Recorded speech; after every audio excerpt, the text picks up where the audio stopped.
જૂનાગઢના ભવનાથમાં 5 દિવસ સુધી ચાલનારો મહાશિવરાત્રીનો મેળો સંપન્ન થયા બાદ ભંડારાનું આયોજન કરવામાં આવ્યું હતું।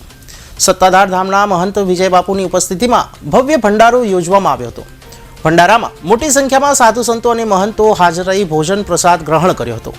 ભંડારા બાદ તમામ સાધુ સંતોને પૂજાદાન દક્ષિણામાં આપવામાં આવી હતી અને आपने जणावी दीए कि महाशिवरात्रि मेळो पूर्ण थयाना 2 दिवस बाद तमाम साधु संतो सत्ताधार आवे छे अने અહીં भोजन प्रसाद ग्रहण करे छे।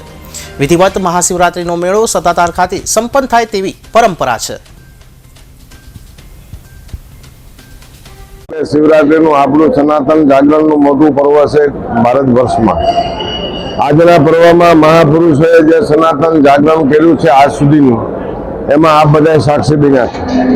તમામ સંપ્રદાયના સંતો પોતપોતાના ભેખ અને પૂજા અને વચન વ્યવહાર લઈને સંતો ગુરુના આદેશથી સનાતનનું જે જાગરણ કરી રહ્યા છે એમાં આપ બધા દર્શનમાં છો। આ સંત સમુદાયે સનાતનના પ્રચારમાં ખૂબ જીવન આગળ વધાર્યું છે।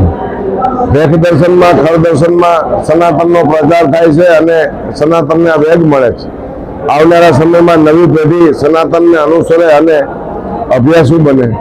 આ ભારત દેશની અંદર આપણો જે ધર્મનો જે આવનારા સમયમાં કંઈક સારા દર્શન થશે, જેને વિશ્વ રાષ્ટ્ર તરીકે, હિન્દુ રાષ્ટ્ર તરીકે, સનાતન રાષ્ટ્ર તરીકે જે અભિગમો છે એમાં આપણે બધાએ પ્રચારમાં સફળ થશું એવી પ્રભુને પ્રાર્થના। જય દ્વારકાધીશ।